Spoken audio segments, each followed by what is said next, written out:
কৃষক কৃষি তার উন্নয়ন সব নিয়ে আমাদের এই আয়োজন। বাংলার কৃষি, বাংলার কৃষি, বাংলার কৃষি। ফলবে ফসল, ভরবে গোলা, আরো বেশি বেশি। বাংলার কৃষি, বাংলার কৃষি, বাংলার কৃষি, বাংলার কৃষি, বাংলার কৃষি। কৃষি তথ্য, প্রযুক্তি, পরামর্শ এবং মাঠ ফসলের করণীয় সম্পর্কে জানাতেই আমাদের এই বাংলার কৃষি। প্রিয় কৃষক ভাইরা, বাংলাদেশ টেলিভিশনের নিয়মিত কৃষি বিষয়ক অনুষ্ঠান বাংলার কৃষি দেখার জন্য আমি আব্দুল শহীদ মিঠু আপনাদের আমন্ত্রণ এবং শুভেচ্ছা জানাচ্ছি। আমাদের আজকের বিষয় আধুনিক প্রযুক্তি ব্যবহার করে পার্বত্য অঞ্চলে কফির আবাদ।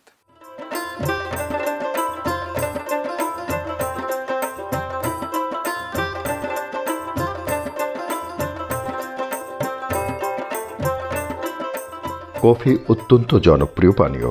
বাংলাদেশে গত 2019-20 অর্থ বছরে 118.3 হেক্টর জমিতে কফি চাষ হয়েছিল। উৎপাদন হয়েছে 55.75 মেট্রিক টন, যা দিয়ে দেশের চাহিদার মাত্র 5% পূরণ হয়েছে। বাকিটা আমদানি করতে হয়েছে।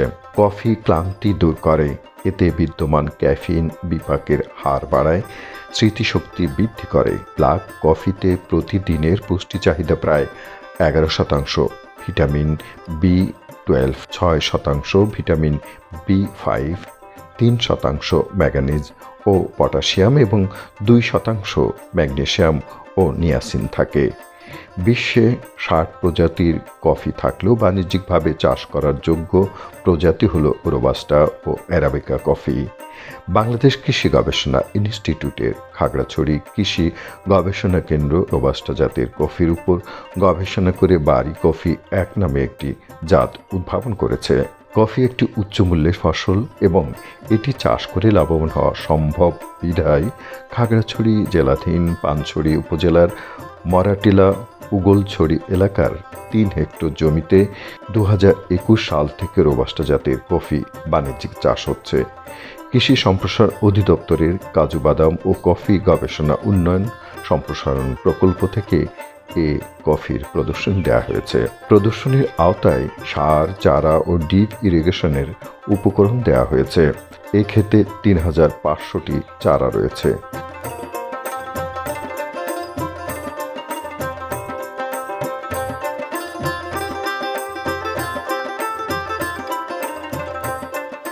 কফি চাষ যে পাহাড়ে ভালো হয়, এটা কিভাবে আপনারা জানতে পারলেন? আমি প্রথমে ধন্যবাদ জানাই আমাদের পানছড়ি উপজেলা কৃষি অফিসকে, যাদের মাধ্যমে আমরা জানতে পেরেছি এবং ওনাদের সার্বিক সহযোগিতায় আমরা এই কফি চাষ শুরু করেছি 2021 সাল থেকে। বর্তমানে আমার এই বাগানে কফি চারার সংখ্যা প্রায় 3500।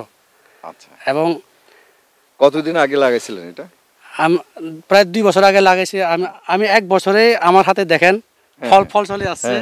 আশা করা যায় আগামী বছর আমি আশানুরূপ কাঙ্ক্ষিত আমি ফল পাবো। আমি যদি প্রতি গাছ থেকে 1 কেজি করেও ফল ধরি, আমার তো 3.5 টন ফল চলে আসতেছে বছরে। এবং গাছের বয়স বৃদ্ধির সাথে আমার ফল আরো বৃদ্ধি পাবে, সেটাই আশা করছি। আমরা এখনো ওইভাবে বাণিজ্যিকভাবে এখনো যাইনি, যেহেতু আমাদের এখানে এই প্রসেসিং এখনো হয়নি। যদি প্রসেসিংটা হয় তাহলে আমাদের উপজেলা কৃষি অফিসের মাধ্যমে আমরা বাজারজাতের জন্য ব্যবস্থা নিব, বা ওনারা ব্যবস্থা নেবেন, আমরা সেভাবে আমরা সাপ্লাই করব। জমিতে 2 ফিট দূরে দূরে গর্ত করে জৈব ও রাসায়নিক সার দিয়ে 1 সপ্তাহ পরে চারা লাগানো হয়েছিল। 1 বছর পর আরও সার দেওয়া হয়েছিল। গাছের গোড়ায় সোলার প্যানেল ব্যবহার করে ডিপ সেচ দেওয়া হয়েছে। 1 বছর পর গাছে ফল আসতে শুরু করে। বর্তমানে গাছের একদিকে ফুল রয়েছে, আবার অন্যদিকে ফল সংগ্রহ চলছে। আশেপাশের ক্ষেতেও কফির চাষ শুরু হয়েছে।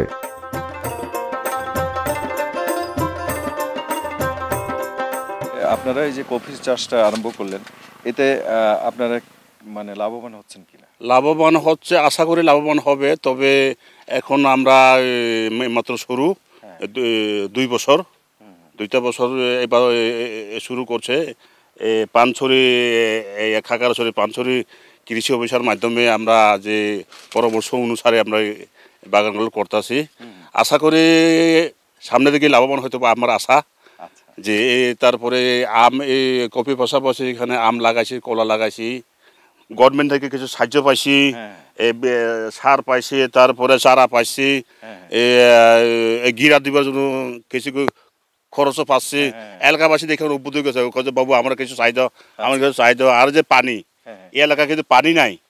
এই পানি পাওয়াতে কিন্তু অনেক মানুষের কোনো আগ্রহ যে আমরা একটু কয়ে দশায় বা কৃষি অফিসে যাই বলো আমরা কিছু পাই কি না। এভাবে কিন্তু সবাই কিন্তু এই চাষ করার জন্য আগ্রহ। যে এই পাহাড়ে কিন্তু আগে এরকম ছিল না, যোগাযোগ ছিল না, তারপর বাগান ছিল না। আমরা যে এই সরকার আসাতে কিন্তু আমরা সব কিছু মোটামুটি সুযোগ সুবিধা আমরা পাচ্ছি।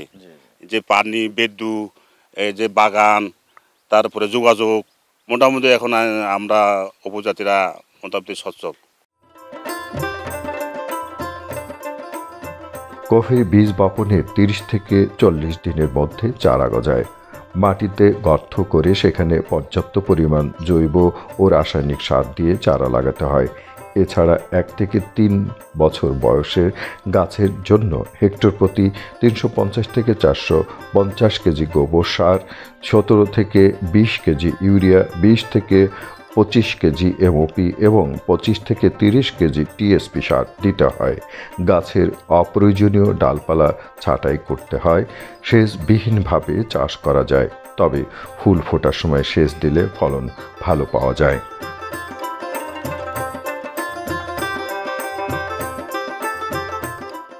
মূলত আমরা যখন বাগান সিলেক্ট করি, আসলে কফি হচ্ছে একটা আন্তঃফসল, এটাকে অন্য ফসলের সাথে চাষ করা যায়। যেহেতু এই ফসলটা আমাদের বাংলাদেশে নতুন, অনেকে প্রথম অবস্থা আগ্রহী হন না। যেহেতু আন্তঃফসল, সেহেতু এখানে ভূমির অপচয় হয় না, কৃষকের একটু শ্রম দিলে হয়। বাকিটা আমরা কফি, কাজু বাদাম যে প্রকল্প আছে, ওই প্রকল্প থেকে অ্যারেঞ্জমেন্ট করি। এখানে সার, কীটনাশক, চারা থেকে সব কিছু আমরা সরবরাহ করে থাকি। শুধু কৃষকের একটু আন্তরিক ইচ্ছা।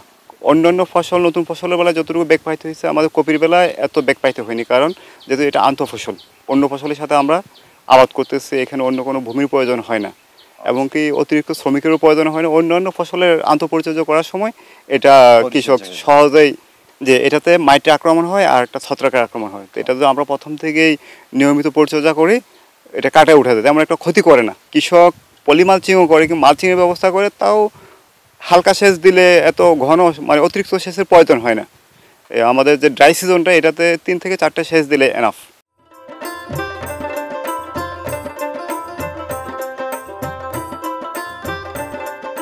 কফির তেমন রোগবালাই ও পোকামাকড়ের আক্রমণ নেই। চারা রোপণের 4 থেকে 5 বছরের মধ্যে কফির ফল সংগ্রহ করা যায়। একটি গাছ থেকে 20 থেকে 30 বছর ফলন পাওয়া যায়। প্রতি গাছ থেকে 7 থেকে 10 কেজি কফি উৎপন্ন হয়। ফল গাঢ় লাল বা হলুদ হলে সংগ্রহ করে প্রক্রিয়াজাত কেন্দ্রে নিয়ে শুকাতে হয়। এই শুকনো কফির পার্চমেন্ট লেয়ার হেলিং যন্ত্রের সাহায্যে ছাড়াতে হয়। তারপর গ্রেডিং করে রোস্টার করলে সুস্বাদু ও সুঘ্রাণ কফি তৈরি হয়। কফি চাষের সম্ভাবনাকে কাজে লাগাতে মাননীয় প্রধানমন্ত্রী শেখ হাসিনার কৃষিবান্ধব সরকার বাণিজ্যিক কফি চাষের জন্য কৃষক ভাইদের উদ্বুদ্ধ করে যাচ্ছে। কফির গবেষণা ও চাষ সম্প্রসারণের লক্ষ্যে প্রকল্প হাতে নেওয়া হয়েছে। এ প্রকল্পের মাধ্যমে পাহাড়ি চাষিদের এবং দেশের অন্য অঞ্চলের কফি চাষ বৃদ্ধির জন্য প্রযুক্তিগত পরামর্শ প্রদান করা হচ্ছে। ফলে পাহাড়ি এলাকা এবং কয়েকটি জেলার এর চাষ বৃদ্ধি পাচ্ছে। কাজু বাদাম ও কফি সম্প্রসারণ গবেষণা ও উন্নয়ন প্রকল্পের আওতায় পানছড়ি উপজেলায় এ পর্যন্ত 228 হেক্টর কফি চাষ এবং কাজু বাদাম 128 হেক্টর সম্প্রসারিত হয়েছে। প্রতি বছর কফি এবং কাজু বাদাম প্রচুর পরিমাণে বিদেশ থেকে আমদানি করা লাগে। তো আমাদের পার্বত্য এরিয়া যেহেতু প্রচুর সম্ভাবনাময় একটা জায়গা, এখনও অনেক জায়গা পতিত রয়েছে।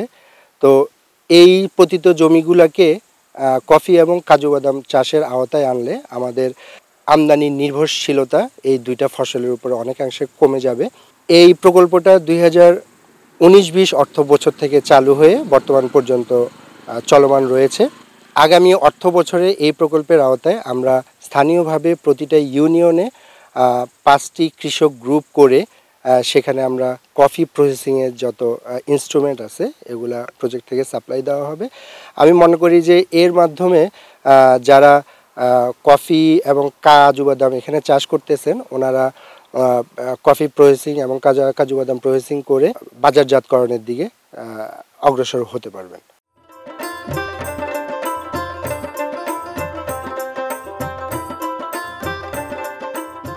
দেশের সবুজ পাহাড়ে এখন কফি গাছের মাঝে কৃষক ভাইরা দেখছে সফলতার স্বপ্ন, পাচ্ছেন নতুন দিনের হাতছানি। আশা করা যায় সেদিন আর দূরে নয় যেদিন দেশে উৎপাদিত কফি দেশের চাহিদা মিটিয়ে রপ্তানি হবে। সে লক্ষ্যে কৃষি বিজ্ঞানী ও কৃষক ভাইরা হয়েছে অঙ্গীকারাবদ্ধ।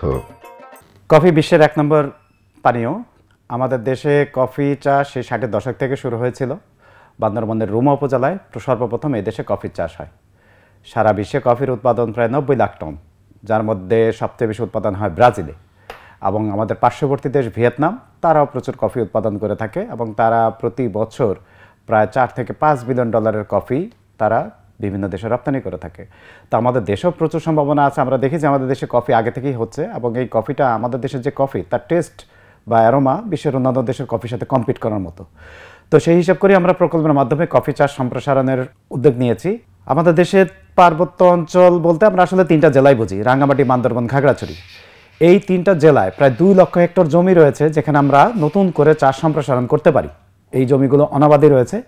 এই অনাবাদি জমিতে আমরা খুব সহজেই কফি এবং ক্যাশনাট করতে পারি। কফি ক্যাশনাট কেন করব? কফি ক্যাশনাট আসলে এই 2টা গাছের খুব কমেরই যত্নের প্রয়োজন হয়। এদের খুব বেশি যত্ন লাগে না। একবার লাগাতে পারলে গাছ যদি মোটামুটি মাটিতে সেট হয়ে যায় তাহলে এদের আর যত্নের প্রয়োজন হয় না, এরা নিজেরাই বেড়ে ওঠে। শুষ্ক মৌসুমে একটু পানির যদি সেচের ব্যবস্থা করা যায় তাহলে এর থেকে আমরা ভালো ফলন আশা করতে পারি। অন্যান্য গাছ বিশেষ করে আম, কাঁঠাল বা উদ্যান যে সমস্ত ফসল আছে তার জন্য অনেক যত্নের প্রয়োজন হয়, যেটা কফি ক্যাশনাটের প্রয়োজন হয় না। তো সেই জন্য আমরা বলছি যে আসলে পার্বত্য অঞ্চলে যে অনাবাদি জমি আছে, এই যে 2 লক্ষ হেক্টর কথা আমরা বলি, এই 2 লক্ষ হেক্টরে যদি 30,000 বা 40,000 হেক্টর যদি আমরা কফি বা ক্যাশনাট চাষ করতে পারি তাহলে আমরা দেশের যে চাহিদা আছে সেটা তো মেটাতে পারবো, আমরা বাইরেও পাঠাতে পারবো। বাংলার কৃষি, বাংলার কৃষি, বাংলার কৃষি। অনুষ্ঠান সম্পর্কে আপনাদের যে কোনো মতামত আমাদেরকে লিখতে পারেন। লিখবার ঠিকানা প্রযোজক বাংলার কৃষি, কক্ষ নম্বর 3016, বাংলাদেশ টেলিভিশন ভবন, রামপুরা, ঢাকা 1219। ইমেল বাংলার কৃষি 1314@gmail.com। Facebook Bangladesh television. ইচ্ছে করলে অনুষ্ঠানটি ইউটিউবে দেখতে পারেন। কৃষক ভাইরা, আগামী অনুষ্ঠানের আমন্ত্রণ জানিয়ে আজকের মতো বিদায় নিচ্ছি। আপনারা সবাই ভালো থাকুন, সুস্থ থাকুন। আল্লাহ হাফেজ। কৃষক কৃষি তার